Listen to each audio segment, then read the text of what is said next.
قرآن کریم رب کریم کی وہ کتاب ہے جو صرف ہماری تعریف بیان کرنے کے لیے نہیں آئی، ہمارے پڑھنے اور ہمارے عمل کرنے کے لیے آئی ہے۔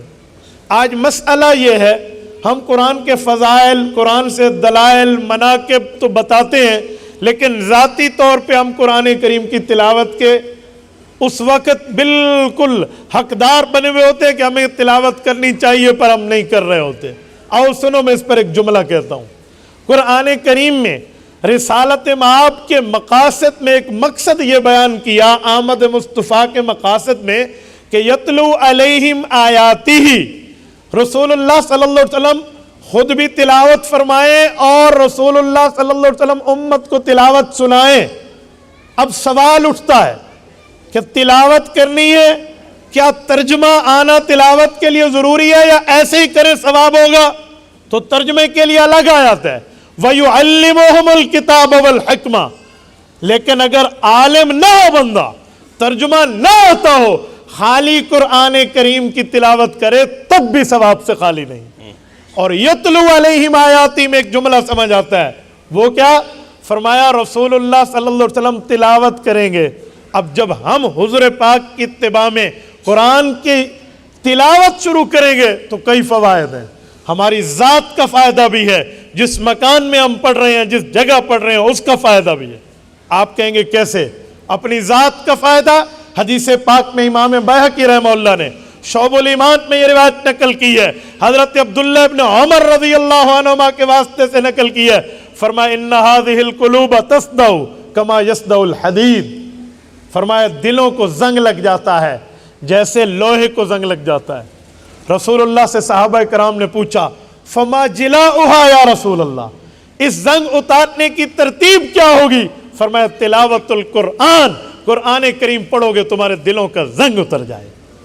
تو تلاوت کا ایک فائدہ اپنی ذات پر ہے، دوسرا فائدہ اس مکان پر ہے۔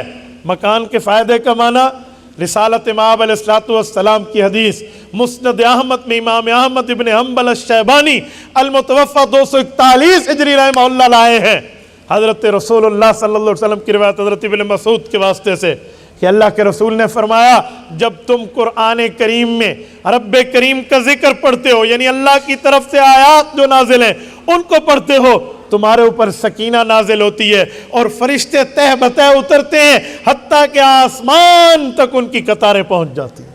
تو میرے دوستو، تلاوت کا فائدہ مکان پر بھی ہے، تلاوت کا فائدہ ذات پر بھی ہے۔ اور کلام اللہ شریف کو آج لوگ کہتے ہیں بغیر سمجھے پڑھیں تو فائدہ نہیں ہے، اور خدا کے بندے سمجھ کے پڑھو بہت فائدہ ہے، اور اگر بغیر سمجھے پڑھو صرف الفاظ کی تلاوت کرو تب بھی فائدے سے خالی نہیں ہے۔ آپ کہیں گے وہ کیسے؟ یہ حضور پاک نے تلاوت کی بات فرمائی ہے، تو تلاوت صرف الفاظ پڑھنے کو کہتے ہیں۔